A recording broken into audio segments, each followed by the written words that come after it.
Hey everyone, कैसे हो आप सब। चलो भाई, आज शुरू करते हैं क्लास 12th बायोलॉजी का एक super super important chapter, sexual reproduction in flowering plants. देखो, चाहे बोर्ड एग्जाम्स हो या नीट, इस चैप्टर से सवाल आना तो पक्का है। सो बिल्कुल फुल फोकस और एनर्जी के साथ इसके हर एक कॉन्सेप्ट को मास्टर कर लेते हैं। तो आज हम क्या क्या पढ़ने वाले हैं, एक नज़र डालते हैं। सबसे पहले फूल को समझेंगे कि आखिर ये है क्या। फिर इसके मेल और फीमेल पार्ट्स की पूरी एनाटॉमी देखेंगे। उसके बाद पॉलिनेशन का अहम प्रोसेस, और हाँ, पॉलिनेशन में कौन हेल्प करता है वो भी जानेंगे। और एंड में एक जोरदार रीकैप और कुछ एग्जाम टिप्स। रेडी हो? चलो भाई शुरू करते हैं। ऑलराइट, तो पहला टॉपिक, फूल एक अमेजिंग ऑर्गन। अब देखो, फूल यानी फ्लावर हम सबको पसंद है, राइट? सुंदर दिखते हैं, खुशबू आती है। लेकिन एज बायोलॉजी स्टूडेंट्स हमारे लिए फूल सिर्फ खूबसूरती की चीज नहीं है। ये तो एंजियोस्पर्म्स की रिप्रोडक्शन फैक्ट्री है, समझ रहे हो? यही वो जगह है जहां से एक नए प्लांट की लाइफ शुरू होती है। It's a Marvel of nature really. अब जरा स्क्रीन पर इस डायग्राम को देखो। ये है एक टिपिकल फ्लावर का LS यानी लॉन्जिट्यूडनल सेक्शन। देखो, बाहर आपको सेपल्स और पेटल्स दिख रहे होंगे, लेकिन रिप्रोडक्शन के असली प्लेयर्स वो अंदर बैठे हैं। ये जो दो वॉल्स हैं ना, इन पर फोकस करना है। पहला है एंड्रूशियम, ये है मेल पार्ट जिसकी यूनिट को कहते हैं स्टेमन, और दूसरा है गाइनोशियम, ये है फीमेल पार्ट जिसकी यूनिट है पिस्टल। बस आज की हमारी पूरी कहानी इन्हीं दोनों के इर्द गिर्द घूमेगी। तो चलो सबसे पहले मेल पार्ट को ही आड़े हाथों लेते हैं, एंड्रोशियम। जैसा कि मैंने अभी बताया, इसकी हर एक यूनिट को हम क्या कहते हैं? स्टेमन। और यही है वो पॉलन फैक्ट्री जहां बनेंगे पॉलन ग्रेन्स, वो टाइनी स्ट्रक्चर्स जिनके अंदर मेल गैमीट्स छुपे होते हैं। यहां देखो, एक स्टेमन के दो मेन हिस्से होते हैं। ये जो लंबा सा पतला सा स्टॉक है ना, इसे कहते हैं फिलामेंट, और इसके ऊपर टॉप पर बैठा है एंथर। अब एंथर को ध्यान से देखो, ये टिपिकली बाइलोब्ड होता है, मतलब दो लोब्स, और हर लोब में दो थीका यानी चेंबर्स होते हैं। तो टोटल कितने हुए? 4। इसीलिए इस कंडीशन को कहते हैं डाइथीकस। डी मतलब दो, थीका मतलब चेंबर। बिल्कुल सिंपल। और हमारे पॉलन ग्रेन्स वो इन्हीं चेंबर्स के अंदर तैयार होते हैं। अब थोड़ा और जूम इन करते हैं अंदर के अंदर। यहां होते हैं माइक्रोस्पोरेंजिया। जब हम इसका ट्रांसवर्स सेक्शन काटकर देखते हैं तो हमें 4 दीवारें यानी 4 वॉल लेयर्स दिखती हैं। नाम याद रखो सीक्वेंस में। सबसे बाहर एपिडर्मिस, फिर एंडोथीशियम, फिर मिडल लेयर्स, और सबसे अंदर वाली टैपेटम। अब यहाँ एक सुपर इंपॉर्टेंट एग्जाम पॉइंट है, इसको नोट कर लो। बाहर की जो 3 लेयर्स हैं, एपिडर्मिस, एंडोथीशियम, मिडल लेयर्स, इनका काम है प्रोटेक्शन और डेहिसेंस यानी एंथर को फटने में मदद करना, ताकि पॉलन बाहर आ सके। लेकिन जो सबसे अंदर वाली लेयर है, टैपेटम, ये तो VIP है। ये डेवलपिंग पॉलन ग्रेन्स को खाना खिलाती है, नरिशमेंट देती है। इसको आप पॉलन का किचन या नर्स सेल समझ लो। ये लाइन एग्जाम में डायरेक्ट आती है। ओके, अगला टर्म है माइक्रोस्पोरोजेनेसिस। घबराना नहीं है नाम से, इसको तोड़ो। माइक्रोस्पोर और जेनेसिस। जेनेसिस मतलब बनाना, फॉर्मेशन। तो माइक्रोस्पोर्स के बनने के प्रोसेस को ही माइक्रोस्पोरोजेनेसिस कहते हैं। सिंपल। होता कैसे है? एक स्पेशल सेल होती है जिसे कहते हैं पॉलन मदर सेल, या शॉर्ट में PMC। इस PMC में होता है मियोसिस। याद है ना, मियोसिस रिडक्शनल डिवीजन, जिसमें क्रोमोसोम नंबर हाफ हो जाता है, और इसी मियोसिस से बनते हैं माइक्रोस्पोर्स। तो अगर कोई पूछे माइक्रोस्पोरोजेनेसिस का की इवेंट क्या है, तो जवाब है मियोसिस। इसको बिल्कुल मत भूलना। तो पूरा प्रोसेस स्टेप बाय स्टेप कैसे चलता है, देखो। सबसे पहले स्पोराजिनस टिश्यू के कुछ सेल्स बड़े होकर बन जाते हैं पॉलन मदर सेल्स, स्टेप 1। फिर हर एक PMC में होता है मियोसिस, स्टेप 2। मियोसिस से क्या बनता है? 1 से 4 सेल्स बनते हैं। तो यहां 4 माइक्रोस्पोर्स का एक गुच्छा, एक ग्रुप बनता है। इस ग्रुप को कहते हैं माइक्रोस्पोर टेट्राड। टेट्रा मतलब 4, स्टेप 3। और आखिर में जब एंथर मैच्योर हो जाता है और डिहाइड्रेट होता है, तो ये चारों दोस्त अलग हो जाते हैं और डेवलप हो जाते हैं मैच्योर पॉलन ग्रेन्स में, स्टेप 4। बिल्कुल simple step by step process है। तो अब हमारे पास तैयार है पॉलन ग्रेन, और ये कोई मामूली चीज नहीं है भाई। ये है male gametophyte, the representative of the male generation. इसके स्ट्रक्चर को देखो। इसके ऊपर एक डबल लेयर्ड मजबूत दीवार है। बाहर वाली हार्ड लेयर को कहते हैं एक्साइन, और अंदर वाली पतली सी लेयर को कहते हैं इंटाइन। एक्साइन और इंटाइन। अब आती है इस चैप्टर की एक ब्लॉकबस्टर लाइन जो सीधा NCERT से उठाकर एग्जाम में आती है। ये जो एक्जीन है ना, ये एक कमाल के सब्सटेंस से बनी है जिसका नाम है स्पोरोपोलिनिन। ये नेचर का सबसे रेजिस्टेंट ऑर्गेनिक मटेरियल है। इस पर ना हाई टेम्परेचर का असर होता है, ना स्ट्रॉन्ग एसिड्स का, ना एंजाइम्स का। कोई इसका कुछ नहीं बिगाड़ सकता। ये एक कवच की तरह है और इसी वजह से पॉलन ग्रेन्स हजारों सालों तक फॉसिल्स की तरह जमीन में पड़े रहते हैं। It's almost indestructible. ज्यादातर फ्लावरिंग प्लांट्स में जब पॉलन ग्रेन एंथर से निकलता है तब वो इस टू सेल्ड स्टेज में होता है। इसके अंदर दो सेल्स होते हैं। एक बड़ा सा सेल है जिसे कहते हैं वेजिटेटिव सेल। इसका काम है खाना स्टोर करना, ये जनरेटिव सेल का राशन पानी है। और दूसरा एक छोटा सा सेल है जो वेजिटेटिव सेल के साइटोप्लाज्म में ही फ्लोट करता रहता है, ये है जनरेटिव सेल। और असली हीरो यही है, क्योंकि आगे जाकर यही डिवाइड करके बनाएगा दो मेल गैमीट्स, जिनके बिना फर्टिलाइजेशन हो ही नहीं सकता। चलो जी, मेल साइड की कहानी हो गई पूरी। पॉलन ग्रेन हमने बना लिया। अब स्टोरी को आगे बढ़ाते हैं और चलते हैं फीमेल रिप्रोडक्टिव पार्ट की तरफ, यानी गाइनोशियम या पिस्टिल। ये वो जगह है जहां फीमेल गैमेट यानी हमारी हीरोइन एग सेल तैयार हो रही है। स्क्रीन पर देखो, ये है ओव्यूल का डायग्राम। इसे टेक्निकली मेगास्पोरेंजियम भी कहते हैं। और ये जो आप देख रहे हो ना, ये एक एनाट्रोपिस ओव्यूल है, मतलब थोड़ा सा उल्टा, इन्वर्टेड। और यही सबसे कॉमन टाइप है। बच्चों, ये डायग्राम और इसकी लेबलिंग मैं बता नहीं सकता कितनी इंपॉर्टेंट है बोर्ड एग्जाम्स के लिए।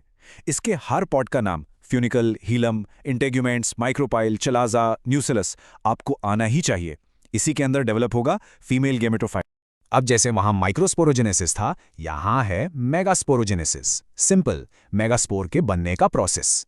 वहां पीएमसी था, यहां मेगास्पोर मदर सेल है यानी एमएमसी। वहां भी मियोसिस हुआ था, यहां भी मियोसिस होगा। लेकिन यहां एक ट्विस्ट है, मियोसिस से बनेंगे तो यहां भी 4 मेगास्पोर्स, लेकिन उनमें से तीन बेचारे डीजेनरेट हो जाते हैं, खत्म हो जाते हैं।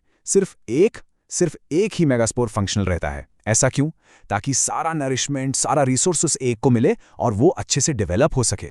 तो अब कहानी आगे बढ़ती है उस एक फंक्शनल मेगास्पोर से। यही आगे चलकर बनाएगा फीमेल गैमीटोफाइट, जिसका दूसरा नाम है एम्ब्रियोसैक। अब होता क्या है, इस मेगास्पोर का न्यूक्लियस डिवाइड करता है। एक बार नहीं, 2 बार नहीं, पूरे 3 बार। और डिवीजन कौन सा? माइटोसिस। लेकिन यहां एक और इंटरेस्टिंग चीज है। हर डिवीजन के बाद सेल वॉल नहीं बनती, सिर्फ न्यूक्लियस डिवाइड होता है। तो पहले 1 से 2 न्यूक्लियस बने, 2 से 4, 4 से 8। इस तरह के डिवीजन को, जहां पहले सिर्फ न्यूक्लियस ही न्यूक्लियस बनते हैं, उसे कहते हैं फ्री न्यूक्लियर डिवीजन। बाद में दीवार बनेगी। जब 8 न्यूक्लियाई बन जाते हैं, तब सेल वॉल्स बनना शुरू होती हैं। और फाइनल स्ट्रक्चर क्या निकल के आता है, इसको ध्यान से सुनो। हमें मिलता है एक 7 sailed 8 nucleate structure. Micropylar and की तरफ, जहां से पोलन ट्यूब आएगी, वहां होता है एग एपैरेटस, जिसमें है एक एग सेल और उसके 2 साथी सिनर्जिड्स।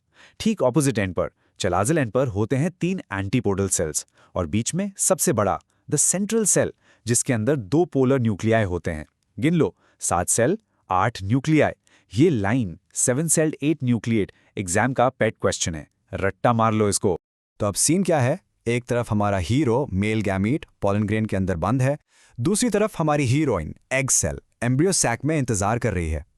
प्रॉब्लम यह है कि दोनों ही नॉन मोटाइल हैं, चल नहीं सकते।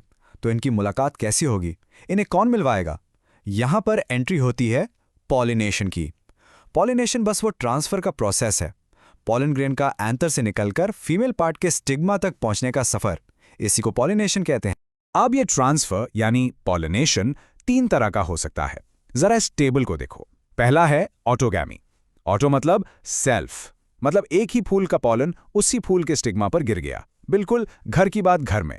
दूसरा है गीटोनोगैमी। इसमें एक ही प्लांट के एक फूल से पॉलन उड़कर उसी प्लांट के दूसरे फूल पर जाता है, मतलब पड़ोसी के घर जाना, लेकिन बिल्डिंग सेम है। जेनेटिकली तो ये सेल्फ पॉलिनेशन ही हुआ, क्योंकि प्लांट तो एक ही है। और तीसरा है जीनोगैमी। यहां एक प्लांट के फूल से पॉलन दूसरे प्लांट के फूल तक जाता है। यह है a true cross pollination. Plants भी बड़े स्मार्ट होते हैं। ऑटोगैमी इंश्योर करने के लिए उन्होंने कुछ जुगाड़ बनाए हैं। कुछ प्लांट्स जैसे वायोला 2 तरह के फूल बनाते हैं। एक होते हैं जैस्मोगैमस, ये नॉर्मल फूलों जैसे हैं जो खिलते हैं, अपने एंथर और स्टिग्मा को एक्सपोज करते हैं। यहाँ क्रॉस पॉलिनेशन हो सकता है। लेकिन दूसरे होते हैं क्लाइस्टोगैमस। क्लाइस्टो मतलब क्लोज्ड। ये फूल ये कभी खिलते ही नहीं, हमेशा बंद रहते हैं। अब अगर फूल बंद है तो बाहर से पॉलन आ नहीं सकता और अंदर का बाहर जा नहीं सकता। तो क्या होगा? जबरदस्ती ऑटोगैमी ही होगी। इससे फायदा यह है कि सीड बनना गारंटीड है, पॉलिनेटर हो या ना हो। अब ये जो पॉलन का ट्रांसफर है, ये अपने आप तो होगा नहीं। इसके लिए कुछ डिलीवरी बॉयज या एजेंट्स की जरूरत पड़ती है। और ये एजेंट्स 2 टाइप के होते हैं। एक अबायोटिक यानी नॉन लिविंग, जैसे हवा और पानी, और दूसरे बायोटिक यानी लिविंग, जैसे कि हम सबके favourite insects, birds, bats etcetera. हर एजेंट के हिसाब से फूल में अडेप्टेशंस होती हैं। देखो, जिन फूलों को हवा से पॉलिनेशन करवाना है वो शो ऑफ नहीं करते। उनके पॉलन हल्के होते हैं, नॉन स्टिकी होते हैं, ताकि हवा में आसानी से उड़ सकें। और उनका स्टिग्मा बड़ा और फेदरी यानी पंख जैसा होता है, ताकि हवा से आते पॉलन को लपक ले। Example grasses. वहीं दूसरी तरफ जिन्हें इंसेक्ट्स को बुलाना है उन्हें तो पार्टी देनी पड़ती है। उनके फूल बड़े, रंग बिरंगे, खुशबूदार और मीठे नेक्टर से भरे होते हैं, ताकि इंसेक्ट लालच में आए और पॉलिनेशन कर जाए। ऑलराइट, तो इसके साथ हमारे प्री फर्टिलाइजेशन के सारे इवेंट्स गैमेट फॉर्मेशन से लेकर गैमेट ट्रांसफर तक कंप्लीट होते हैं। चलो अब एग्जाम में स्कोर बढ़ाने के लिए एक फटाफट क्विक रिकैप करते हैं सारे इंपॉर्टेंट पॉइंट्स का। स्क्रीन पर जो टर्म्स दिख रहे हैं ये इस चैप्टर की जान है। इनकी डेफिनेशन आपकी फिंगर टिप्स पर होनी चाहिए। चलो रैपिड फायर करते हैं। Microsporogenesis male side, megasporogenesis female side, sporopollenin सबसे रेजिस्टेंट सब्सटेंस, टैपिटम पोलन का kitchen, pollen grain male gametophyte, embryo sac female gametophyte, autogamy, geitonogamy, xenogamy pollination के टाइप्स, कैस्मोगैमस, क्लिस्टोगैमस फूल के टाइप्स, एजेंट्स एबायोटिक और biotic. बस इनको पक्का कर लो, डायरेक्ट क्वेश्चंस यहीं से आएंगे। और अब इस सेशन को एंड करने से पहले मैं आपके लिए एक सवाल छोड़कर जा रहा हूं। दिमाग लगाना इस पर। हमने पढ़ा कि क्लैस्ट्रोगेमस फ्लावर्स जो बंद रहते हैं उनमें सीड बनना पक्का है, गारंटीड है। ये तो एक एडवांटेज हुआ, लेकिन इसका लॉन्ग टर्म में प्लांट को क्या नुकसान हो सकता है? सोचो, अगर हमेशा सेल्फ पॉलिनेशन ही होता रहेगा तो उस प्लांट पॉपुलेशन पर क्या असर पड़ेगा? हिंट दे रहा हूं, इसका जवाब वेरिएशन में छुपा है। इसका आंसर जरूर सोचना। Keep planning, keep exploring. मिलते हैं अगले सेशन में। बोर्ड्स में अब सिर्फ 30 डेज बचे हैं और टेंशन लेवल हाई है? डोंट वरी, क्योंकि ऐप प्रिपरेशन होगी स्मार्ट, हार्ड नहीं। हम लेकर आए हैं आपके लिए अल्टीमेट साइंस क्वेश्चन बैंक, जो डिजाइन किया गया है स्पेशली आपके लास्ट मिनट रिवीजन के लिए। इस एक पैक में आपको मिलेंगे फिजिक्स, केमिस्ट्री, मैथ्स और बायोलॉजी के टोटल 50 चैप्टर्स। हर चैप्टर से हमने सिलेक्ट किए हैं 50 मोस्ट इंपॉर्टेंट क्वेश्चंस। सिर्फ वही सवाल जो एग्जाम्स में बार बार पूछे जाते हैं। फोकस करिए सिर्फ रेलेवेंट कंटेंट पर और अपनी प्रेप को दीजिए एक विनिंग एज। ये पूरा बंडल आपको मिल रहा है सिर्फ और सिर्फ 50 रुपए में। टाइम कम है और सिलेबस ज्यादा। नीचे दिए गए लिंक पर क्लिक कीजिए और अपनी डिजिटल कॉपी अभी ग्रैब कीजिए। चलिए स्टेप बाय स्टेप समझते हैं। सबसे पहले अपने फोन के किसी भी ब्राउजर में जाएं और टाइप करें ellipse.co.in का लिंक। वेबसाइट खुलते ही ऊपर आपको इंस्टॉल नाउ का बटन दिखेगा, बस उस पर क्लिक कर दीजिए। अब एक पॉपअप आएगा, यहां फिर से इंस्टॉल पर टैप करें। कुछ ही सेकंड्स में एलिप्स ऐप आपके फोन में इंस्टॉल हो जाएगा। ऐप मेन्यू में जाकर ऐप ओपन करें और अपनी बेसिक डिटेल्स भरकर साइन अप या लॉगिन कर लें। लॉगिन करते ही आप ऐप के होम पेज पर पहुंच जाएंगे।